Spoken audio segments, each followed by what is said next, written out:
SOS datang, gue makan udah 1 suap doang, langsung berangkat aja bang. Itu gue udah benar-benar gak sanggup tuh hari terakhir itu. Kalau nggak parah-parah banget, gak bakal bisa dirawat di klinik sini. Posisi gue udah parah, gue duduknya udah gak bisa waktu itu. Makanya gue bisa dirawat, gue bilang tolong rawat gue.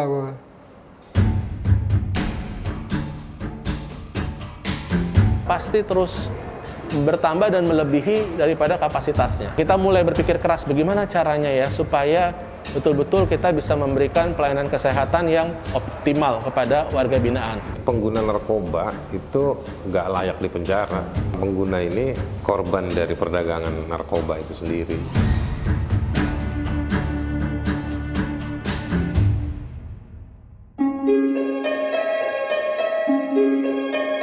Pemakai tidak bisa dipenjarakan. Treatmentnya harus treatment medik ya, bukan treatment di penjara. Efek jangka panjang dari pemakaian nafsa, kita bilang nafsa ya, yang pasti kerusakan otak. Nah itu tidak bisa recovery. Karena Direktorat Pemasyarakatan tidak dididik untuk ngadepin narapidana yang punya problem kesehatan. Tenaga medis kita hanya 12 pada saat itu. Obat-obatan kita, anggaran kita tentunya tidak akan mencukupi. Kapasitas negara mensupport pembiayaannya nggak setinggi orang yang ada di dalam itu. Apakah penjara itu tempat yang layak untuk dilaksanakan atau diadakan sebuah program rehab?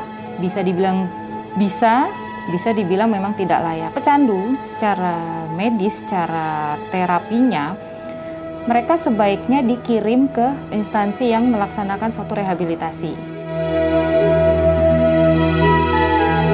Nama gue Ibrahim Haji, asal narkoba. Gue kelahiran tahun 92, usia gue sekarang 29. Vonis gue 5 tahun 3 bulan. Dari gue kelas 2 SMP gue pakai narkoba. Dari 2004 lah sampai sekarang gue pakai sabu sama ganja. Kurang lebih 15 tahun gue pakai narkoba. Dari tongkrongan aja, abang-abangan tongkrongan rumah kan, pada banyak yang pemakai juga. Gue kepo juga, mau juga akhirnya. Sebagai profesi dokter, sebagai profesi medis, dan bekerja di sebuah rumah tahanan negara, saya lebih setuju bahwa kalau pecandu itu ditempatkan di sebuah layanan rehabilitasi. Karena kita bisa membantu dia memulihkan diri sendiri, membantu memulihkan keadaan fisik dirinya, keadaan psikis dirinya untuk bisa kembali beraktivitas tanpa nafsanya.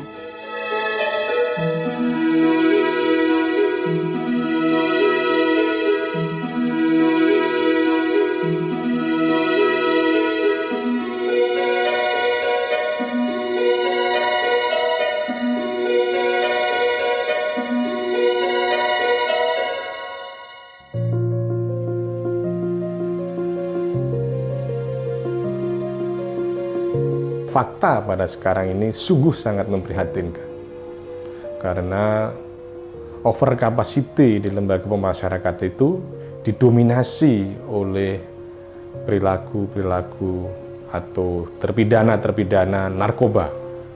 Isi lapas di Indonesia itu sekarang sekitar 340.000. Kapasitasnya berapa sebetulnya lapas kita? Kapasitas lapas kita itu 160.000. Artinya apa? Terjadi over kapasitas lebih dari 100%. Terpidana kasus narkoba itu berkisar 170 sampai 180.000. Jadi sekitar 60%. Ketika majelis hakim akan mengetuk palunya, dia harus berpikir bagaimana di lembaga pemasyarakatan nanti. Apakah dia menjadi jera, menjadi lebih parah, atau kemudian menjadi lebih baik. Inilah sebetulnya konsepsi justice criminal system, di mana ada satu kesatuan dari 4 instrumen penegakan hukum itu. Jadi kalau dalam criminal policy, double track system itu ada pidana dan ada tindakan. Yang memprihatinkan bagi kita semua, aparat penegak hukum, baik itu teman-teman di kepolisian, teman-teman di kejaksaan, terlebih-lebih hakim yang menjatuhkan palu ini jarang sekali menggunakan pasal 127 Undang-Undang Narkotika. Kalau menggunakan pasal 127 Undang-Undang Narkotika itu bukan pidana tapi tindakan. Tindakan apa? Rehabilitasi.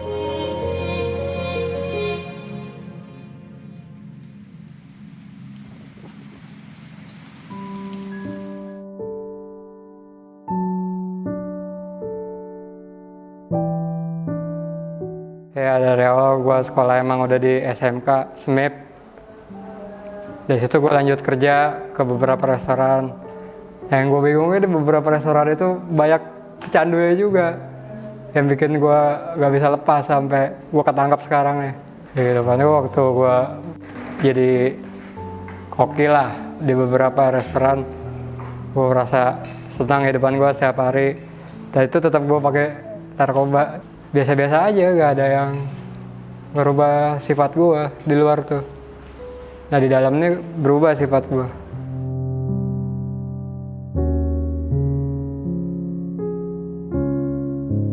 Seharusnya sih malah di sini gue malah berasa berkurang jauh badan gue.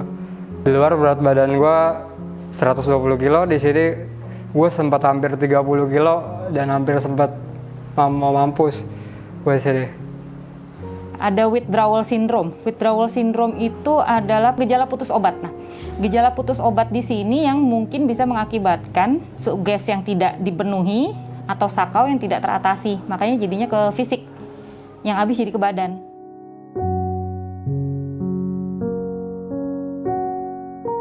Itu karena gue sakit. Pakai gue bisa drastis itu kurang lebih nggak sampai setahun gue bisa turun drastis dari 100 sampai 30 itu. Dan gue sempat dirawat di rumah sakit Pengayoman. Gue pulih lagi. Berat badan gue sempat di atas gocap. Udah akhirnya gue balik ke sini. Akhirnya gue di sini makin drop aja gue liat badan gue. Sakau ini harus diatasi ya. Karena sakau ini merupakan suatu gejala atau tanda putus zat. Nah, kalau dia tidak teratasi dengan baik, yang kasihan ya fisiknya si pecandu ini sendiri.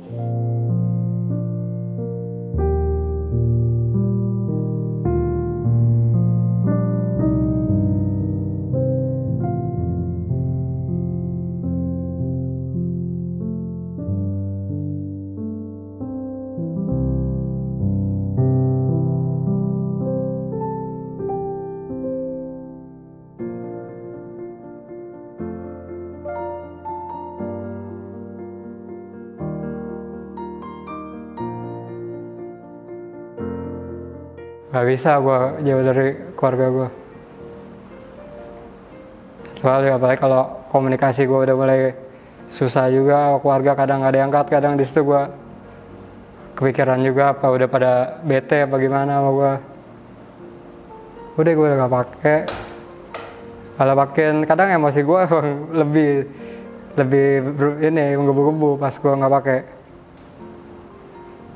Pikiran gue makin kacau juga sih kadang-kadang. Tapi ya balik lagi gue harus tetap hidup. Kita harus tanya riwayat pemakaian nafsanya. Setelah kita bisa mengatasi gejala dia dulu, begitu dia sudah tenang, itu baru kita sarankan untuk program rehab. Memulihkan keadaan fisik dirinya, keadaan psikis dirinya untuk bisa kembali beraktivitas.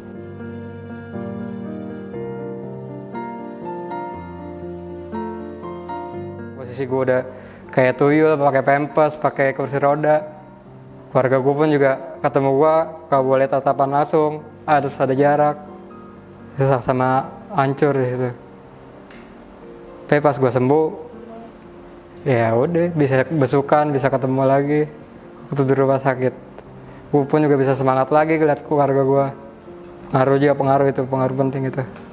Gue cuma bisa bilang dalam hati gue sorry, makasih. Ikhlasin gue. Karena waktu itu gue udah mau putus nyawa gue. Jadi buat taruhan gue. Pemakaian nafza jangka panjang, kerusakannya apa ya? Seluruh badan. Dia bisa kena semuanya. Yang pasti pertama dari otak, kemudian psikis ke fisik. Gue sempat dirawat di rumah sakit Pengayoman, benar-benar diobatin kita salah. Kalau di sini, ya udah kita yang harus gerak kalau di sini. Kalau sana kita emang di warning, lo tiduran, lo ngerokok, cabut dari Pengayoman. Harus benar-benar sembuh di sana. Obat kencang, udah gitu pagi kita nggak boleh tidur. Pagi sampai jam 11 tuh nggak boleh tidur. Olahraga, jemur, itu yang bikin, menurut gue itu yang bikin sembuh sih itu.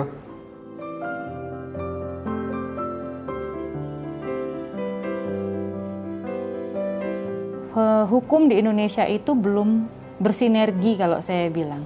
Belum ada suatu hukum yang benar-benar bisa mengatakan bahwa seluruh pecandu ditempatkan di sebuah layanan rehabilitasi.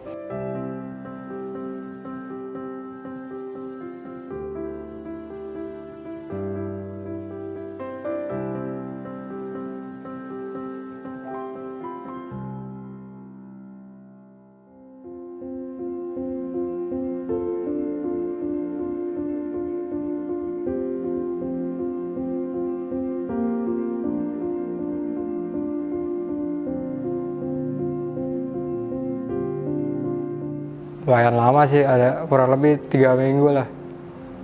Sampai saatnya gue udah give up, gue minta ke koperasi HTN SOS. SOS datang, gue makan udah 1 suap doang, langsung berangkat aja bang. Itu gue udah benar-benar gak sanggup tuh hari terakhir itu.